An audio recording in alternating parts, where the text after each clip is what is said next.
Thank you, Alona. This is Alex Bauert with Threatmodeler, and we'd like to welcome you all to Open Security Summit. If you haven't been attending any of the sessions, we're glad that you're at our session today.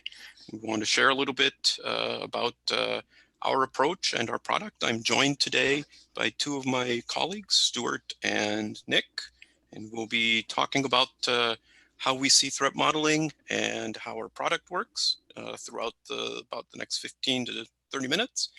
And to begin, we wanted to give you a little bit of an insight into how we're thinking about threat modeling. There are multiple approaches to threat modeling, and there are several ways to implement these processes. And so we wanted to just preface it a little bit with how we're thinking about it. Our particular view is that we are looking at it from a process flow diagram perspective. And the intent and what we see as the result of our approach is an ability to reduce security debt.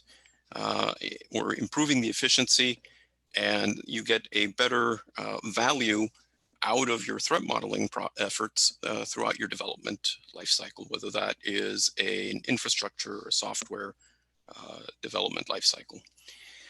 One key point for this is that as we've seen, there's an awful lot of accumulation of security debt with how we've been doing our executing our information security practices.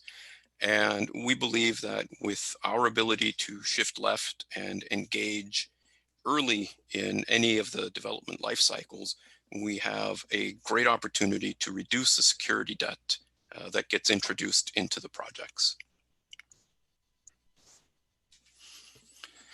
We've been at it for over a decade, and our team has been developing the platform to the point now where we also include automation for cloud deployments, which you'll see a little bit later in the presentation. Our intent is to be able to have a collaborative effort across multiple teams, and that we can support secure pattern use and reuse, and enabling a visual dimension so that we can end up delivering actionable information that leads to better risk management decisions out of the business. Hey.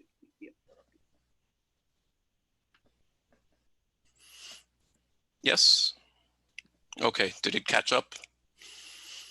All right. As part of our platform, it isn't just being able to yield a series of threats and a pretty diagram. Our platform enables you to have a living artifact that survives and continues with the project through its entire life cycle.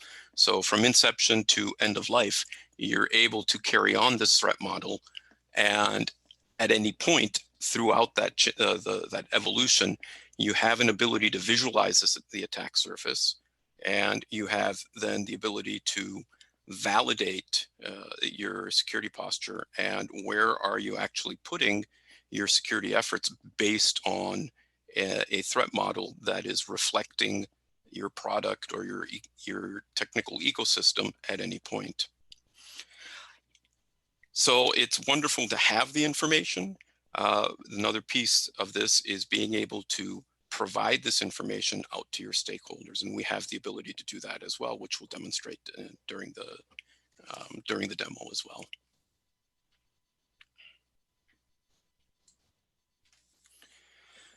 So everybody's probably fairly familiar with the general cycle of threat modeling. We're not going to dive into that. Actually, what we want to do, though, is talk a little bit more about our ability to execute evil brainstorming, but rather than doing this through the more traditional way that we've seen implemented of data flow diagrams, we're looking at this from a process flow point of view. although our work here is to deliver actionable data that we can translate into the appropriate engineering activities that leads to implementing controls, we're really very much focused on the ability to have a continuous view of that landscape. Of course, ideally, we want this happening as much as possible in the planning stage. Everything that we do shift left, or that anybody does shift left, is a cost savings, as well as reducing the frustration level across all the teams, including the information security teams. But we do also understand that we can't always go into a project that is fresh and new. And so we do have the ability through the platform to be able to do threat modeling in a way that you can adapt to existing processes and existing technology that's already been deployed. We also believe that threat modeling should be beyond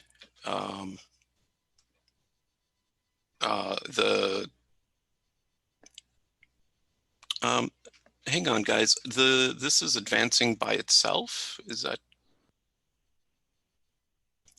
Sorry about that. There we go. We also believe that this is a process that has more value than simply pushing out a set of threats and security requirements in the moment.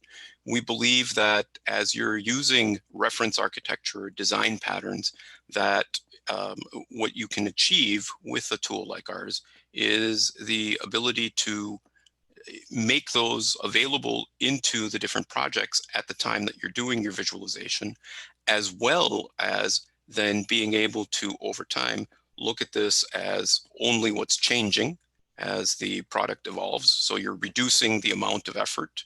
And then from there, anything that's delta or new should be the items that you take in hand, you have your security focus on, and then that resulting discussion should be a loop back into your architecture, whether that's an enterprise standards team or an enterprise architecture team. And all of that new technology that's just been analyzed should now be taken back and looked at in terms of, is this a new design pattern? Does this need to be added to the standards? And so threat modeling is an approach that you can feed other parts of your system with. And we'll talk about that in a little bit more in some of the slides as well. So over time, there's been a lot of focus on doing data flow analysis. And that's had its place. And data flow is important, but a very focused approach around data flow we find to be limiting. And in that, you're looking strictly at that data as kind of your focal point, and as it's moving through, then that threat, and it doesn't contextualize. And as you're moving through the system, each in its own view of isolation, you start, you're actually missing a piece of the puzzle, in that you're not looking at this from a macro enough level necessarily then, and being able to adapt to where is that data flow moving through.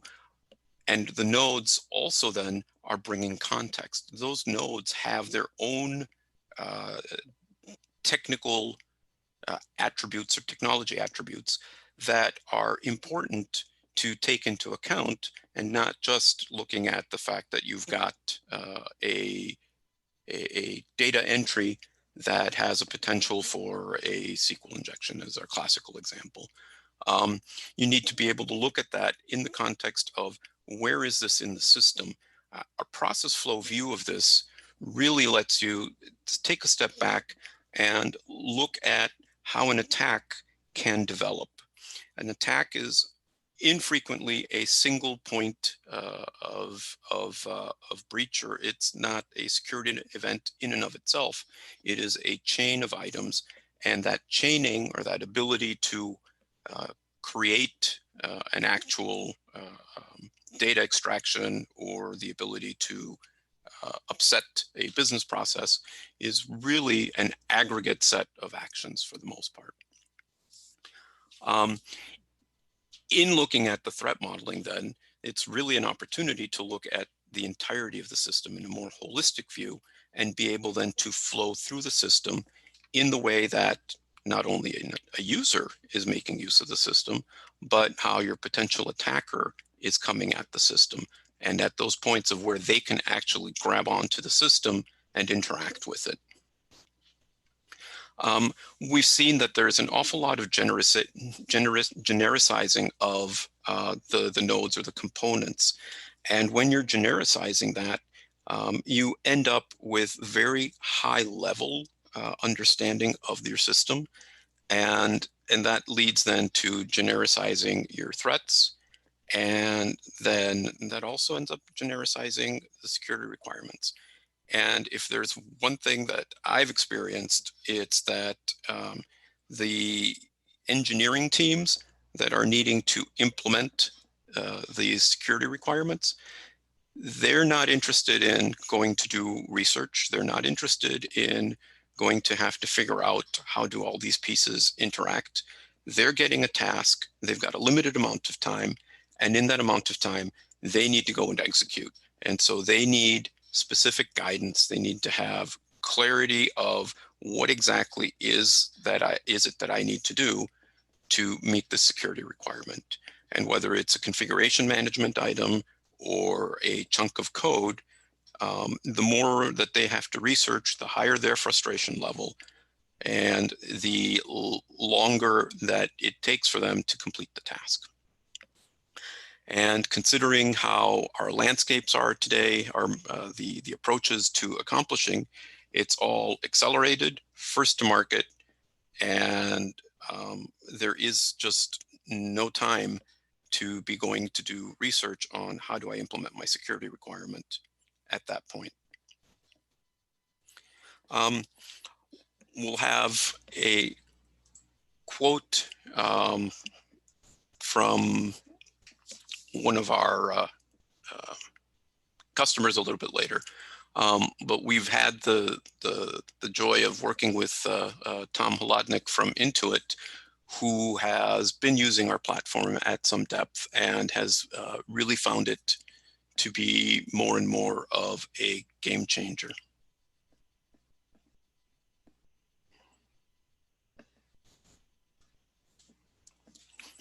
So our approach is, as I was saying, a view of process flow.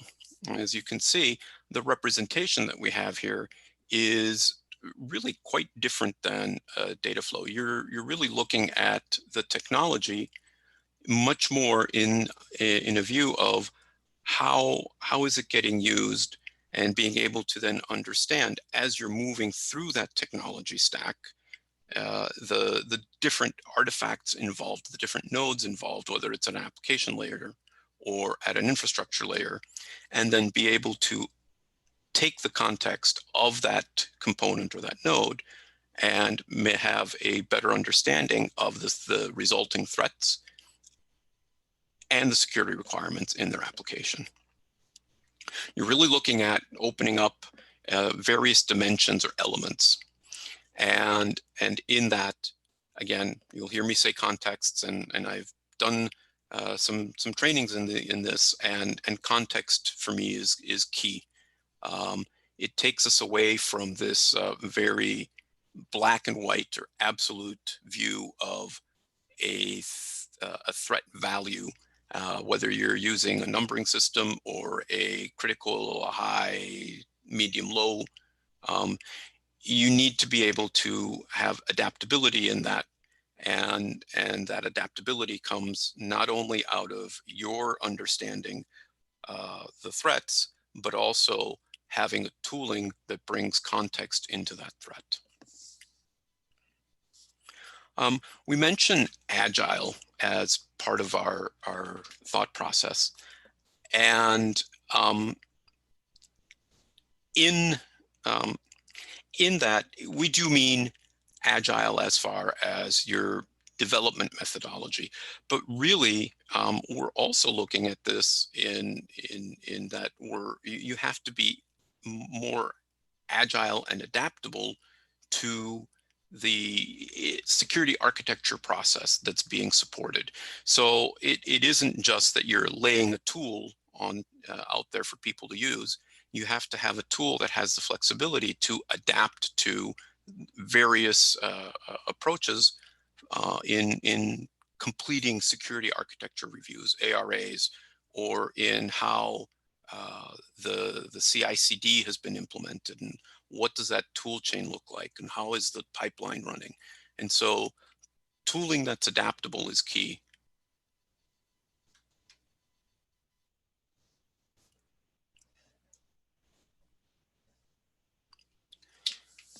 So at the end here, what we've ended up calling our approach is VAST: visual, agile, simple threat modeling. And the intent for this is that we needed to be able to be scalable, but not just scaling across the technology, whether you're talking about volume of infrastructure or volume of software applications that are being threat modeled. But it's being able to scale across teams and make this a collaborative effort. And in that collaborative effort, then you need to be able to introduce this into the various types of methodologies, whether it's you're still doing waterfall, or you've got some agile type of hybridization, or if you've actually been able to implement well an agile methodology. Again, it's the ability to contextualize within the tool itself, and having the tool become your means of easily laying out on the canvas all of the different components, and from those components being able to not only have the visual, but then having a cataloged set of threats and the appropriate requirements. And within that, then having this collaborative team be able to meet through the tool and be able to then evaluate the threat model, provide the additional context from the collaborators themselves, and achieve a better view of the different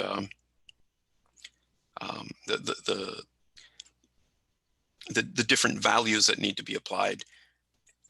I'm going to circle back for a moment, though. I just, as my slides ended up bouncing around, I want to go back to something, though. As I'm talking about this collaborative piece, I was remiss, and we also, in our process, are looking at being able to provide a higher quality of threat model and threat model understanding. And at the very beginning, I mentioned security debt. The way that we tie some of this together is that we're also looking at that security debt is really comprised of false or misleading, potentially, information that gets generated through the threat model. And in applying our process flow approach, we're looking at relieving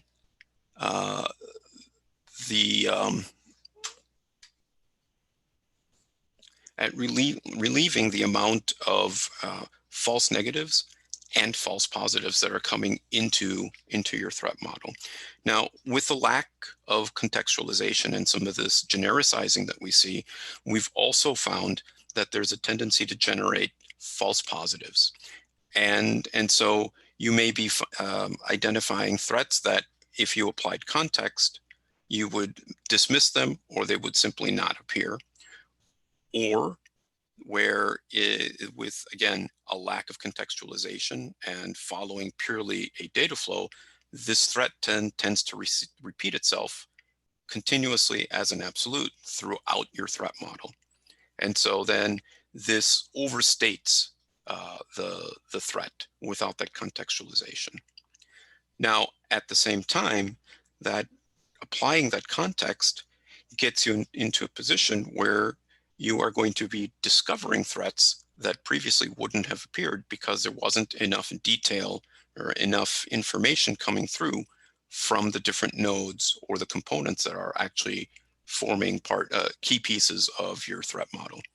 And so this level of information, or this lack of information, leads to incorrect threat models, incorrect information being generated, and then a misunderstood security posture. So now that I've finally managed to get my slides to stop bouncing,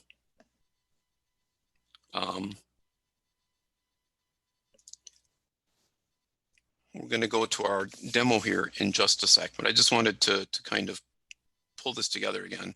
A strong threat model is an architectural view that shows not only your technical weaknesses, but also starts illuminating your process weaknesses.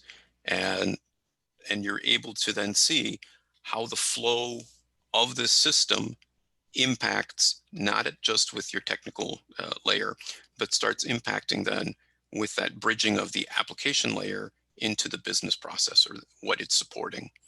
And that's where you start finding then your ability to better identify as well logical challenges that may appear. All right, Stuart, any thoughts? Did I miss anything here that we should address? No, I thought that was absolutely beautiful, Alex. I think you've put the platform in the right light for Nick to do, you know, his piece to illustrate the practicality of it. So, Nick, over to you. Really looking forward to it. Awesome, and thank you so much. I'm going to be sharing a black screen for just a minute before I start to give you a bit of an overview of the platform, what you can see and what you can expect out of it. Kind of piggybacking of what Alex and Stuart have kind of emphasized all throughout is that process flow diagramming is key, and the platform is here to help you build these process flow diagrams with ease. Now, a couple of things that you would want to keep in mind are that this is a collaborative tool. So you can have unlimited users on the platform with different profiles and different levels of expertise, be it either engineering or even security architects and CISOs as well, to come and manage all of this information to make sure that the threat models you're building is actually giving you concrete enough information, which is actionable. So with that, I will open up the platform, and this platform, what you're going to see is I'm going to start building a new application, and I'm going to go over a few use cases right here. So let's say I'm building an e-commerce web application. So I'll just give it a project name, give it a quick version number, and then what you notice is that this platform actually allows you to select the type of application you're trying to build, and then kind of gives you that pre-decisioning effort. So whether you want to start from scratch, whether you want to leverage some predefined architectural patterns, or actually import diagrams that already exist in any other shape or format, be it Visio or TMT. For this e-commerce, what I felt was that, you know, I wanted some authentication process to be pre-built, and my organization apparently has an authentication process which is pre-approved, which I can simply leverage to kickstart my threat modeling process for this particular web application.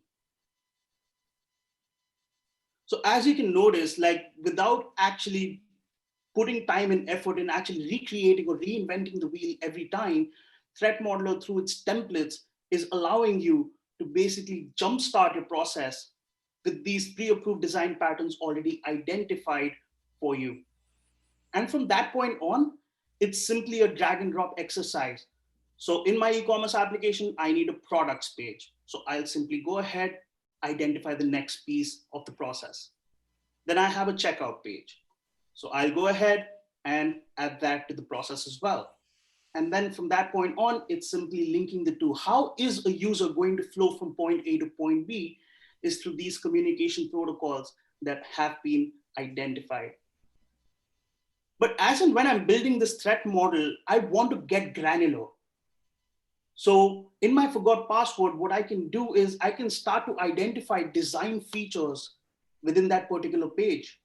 So what you're seeing right now is I'm going to select widgets, which is the design feature of this particular page. I'm going to say this is an HTML form, which is linked to a backend database. Getting granular with your information from whatever piece of information you currently know of what your application can look like. And then associate certain data elements, kind of capturing, all right, if a user is restoring his password, what type of information is required? And that's exactly what threat modeler needs. And once all of this is done, once your threat model is ready for you, you can start to get into the review phases where the threat intelligence is populated contextually, depending on the number of pieces, basically the granularity, the functionality of the components within the diagram you've identified.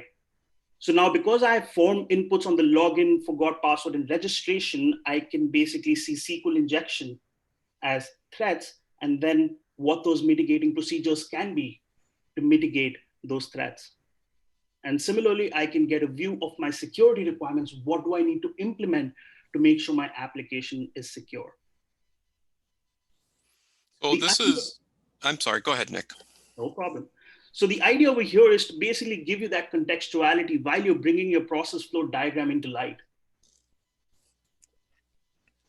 So from this point on, what's going to happen is, let's say I want to get further granular. I want to understand the kind of system this application resides in.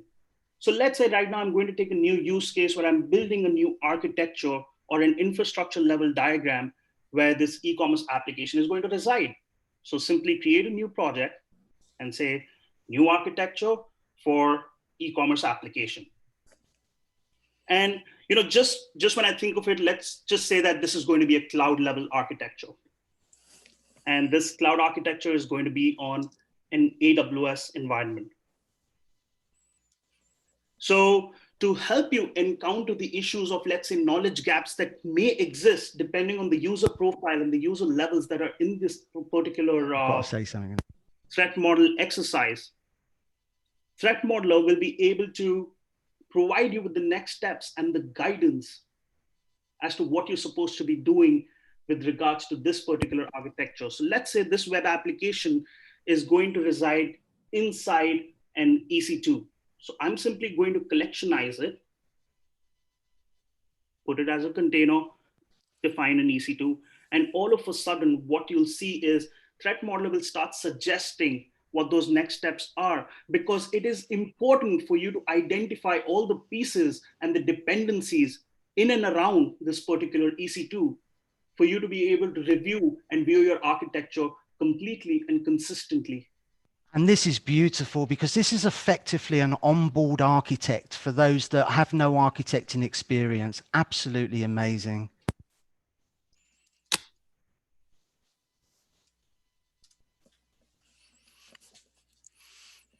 So, and then also to kind of throw it back to where we started, this is, you're seeing the contextualizing of your threat model.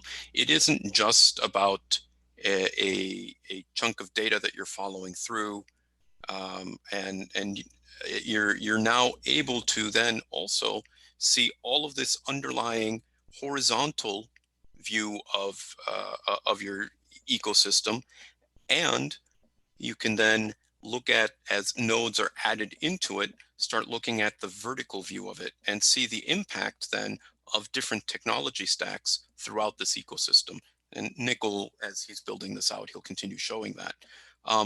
You'll see though that you've got tasks that are assignable.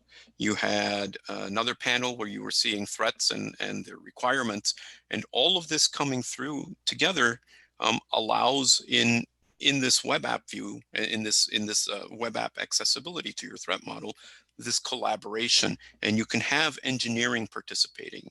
You can have your development teams at the software level who know the detail of the application being able to pull that into the application threat model, and it now really starts taking shape for how do we evaluate our concern with different types of threats at different points in the application? And you can talk about any given issue, threat or vulnerability in an application, and be able to consider, okay, is this something that I'm seeing at the very beginning? Do we have, like we would have had 20 years ago, a SQL injection at the login? And do we look at SQL injection at the login differently than you might look at SQL injection 4 layers in and perhaps in the brochureware section of your application? And we can all agree SQL injection is bad. But the reality is that in looking at these threats, and where it may be SQL injection in 2 different points, there's a degree of reality that we have to be able to, not just as information security people, AppSec people, you need to have your development teams be able to prioritize what's going to get work done. The idea that you're going to fix everything is unrealistic, and you have to be able to look at these, again, with context, and be able to prioritize the work that's going to be happening. If we don't deliver workload to the teams in a prioritizable way, we're missing the boat. Sorry, Okay. Just wanted to butt in there. As we can see at the moment that Nick can take over, we're importing a template. Every company has architectural patterns that repeat over and over. Why start from the beginning? Just draw them straight in. Over to you, Nick. Yep. So now coming back to my point of, coming back to Stuart's point of actually using these templates, it's actually helping you make those security decisions. Do I go with Direct Connect or do I go with a VPN? And all of these are pre-approved design patterns, which I can simply go ahead and choose. Basically helping me in making those security decisions while I'm still in my design phases. So as and when I can go ahead and build my diagram, I can get granular with information that I pretty much would not even know about. And this is where a centralized repository of intelligence and information really helps you go a long way. Where a lot of these people don't need to make those decisions anymore. They can simply come in, build these process flow diagrams to the best of their abilities, and at the same time ensure that they're consistent with their organization's best practices. And now what I'm going to be showing you is looking at this web application. What I can pretty much do is I can simply bring in my existing threat model as part of this diagram.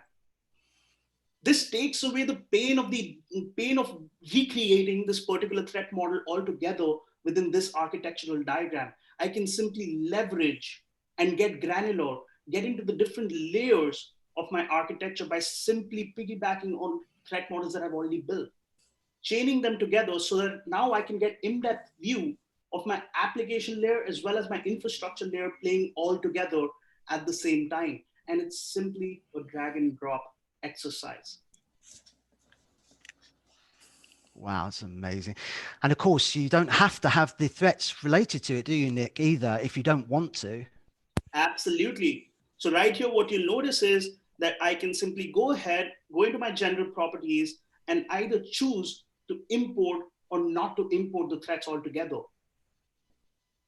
I have the ability of entering this particular threat model right from this particular diagram itself. And just to give you a view, all of this information at a threat model level gets summarized in what we call is the overview. So if I go into my overview screen, what's going to happen is that all of this information will be categorized based on, let's say, the source. So right here, as you can see, the different components of my e-commerce web application have already been identified as threat sources. And I can view all of this information. Again, I can view the threats, and then eventually I can view those security requirements, the problems, and the solutions to fixing those problems. So from this point on, what I can do is I can literally start to select a particular security requirement and start implementing. So let's say I select the attaching an IAM policy to an IAM user or role, and I close the status out. What I'll start to see is the backward integration, the backward mapping, so to speak, with what its effect is on my account. And then if I close everything out, I can pretty much ensure that, yes, all right, I've closed out all my security requirements. And now all my threats are pretty much mitigated for that one particular source. There is still a long way to go. And for that specific aspect, what Threatmodel provides are comprehensive bidirectional web services APIs. So now what I can do is I can integrate with ALM tools. So I'll simply go into my integrations pane. And while I'm at it, I will tell you that Threatmodel integrates out of the box with Jira, Jenkins, Azure Boards, and Azure Pipelines. So if I select Jira, I can basically define how my information is going to go out, and that's it. It's a simple input that you're providing the platform, and everything else from that point on is taken care of by Threatmodel. And this to me is the true DevSecOps part. I mean, the API on this as well will let anybody integrate with anything in the CI/CD pipeline. So once you've created this issue within Jira, what's going to happen is that Threatmodel will continue to communicate with Jira, and anything that happens with regards to this ticket will automatically track back as a status or a notes in Threatmodel. Let's take a quick look at what the output eventually comes out as. Now, the output can pretty much be a threat report or a security requirement report, but where do I derive my compliance? It's through these threat models that I'm going to derive compliance, let's say with industry standards like NIST and CIS. So this particular threat model will now help me dive deeper and understand, all right, am I compliant with all sections with NIST 853? And if I'm not compliant, where do I need to be compliant? All those sections will be laid out, kind of helping me dive deeper and understand, all right, what are those gaps that I still need to address?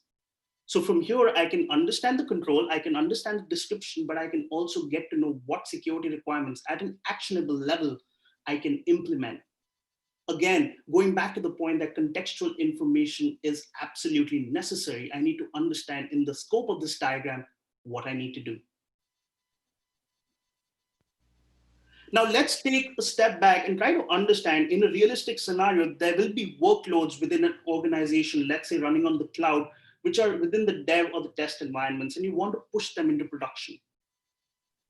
Now for AWS and Azure, what we've done is we've actually automated the threat model building activity so that what you can do now is simply provide threat model with an IAM read-only access role, and then threat model will be able to build a threat model automatically for any VPC that exists within that account within 2 to 5 minutes. What this essentially allows you to do is not only save time, but actually remove the error-prone exercise of building these threat models, kind of figuring it out on your own, simply because Threat Modeler does this automatically for you by reading your config data. And once built, Threat Modeler will be able to provide you with the architectural layer of information at an infrastructure level of what's running as workload within this particular environment. And can it also do drift as well, Nick, in that sense of what changed from last time? Absolutely. And we can discuss that in just a minute. What I wanted to cover beforehand was closing the loop. So any configuration changes that happen within Threat Model, like Stuart mentioned, Threat Modeler will capture it, but it will also come back and tell you, all right, have you implemented these security requirements at all or not? And kind of derive whether or not you're actually compliant with the policies you're setting out in the first place. How do I secure my account? So have you enabled logs? And Threat Modeler will actually automatically check and give you that information upfront, giving you the accurate status of what that threat mitigation currently looks like.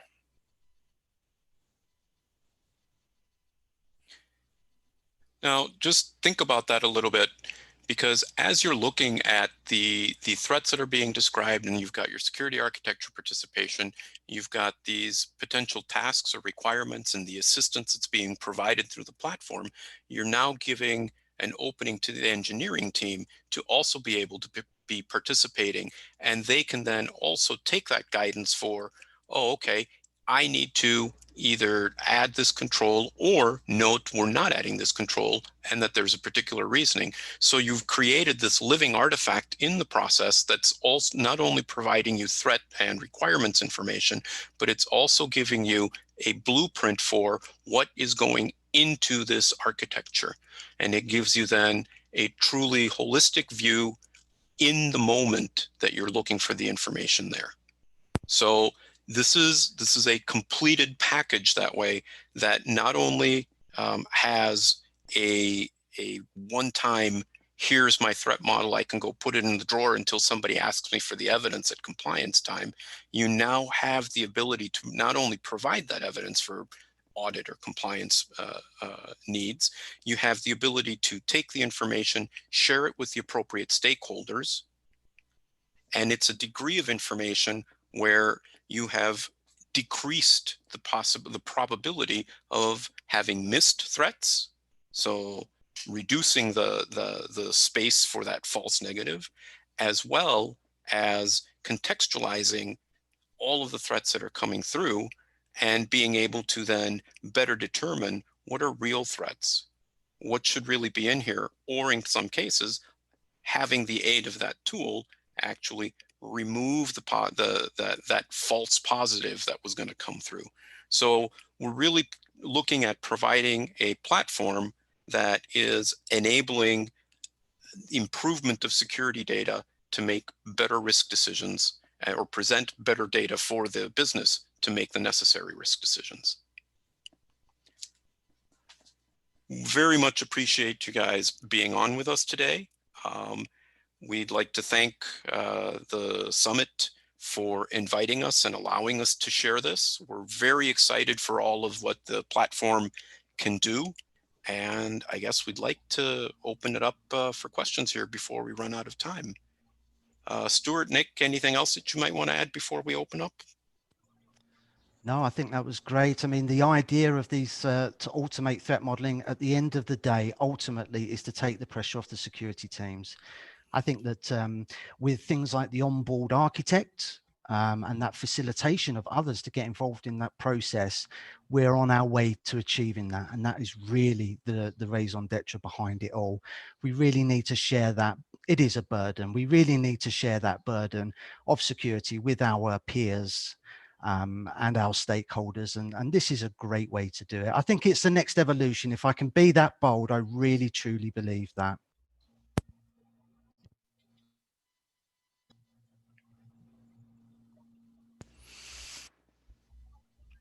All right. Any questions? Hello, attendees. Do you have any questions for our organizers today? Come on, don't be shy. If you have any questions, you can also chat. You can send it through chat.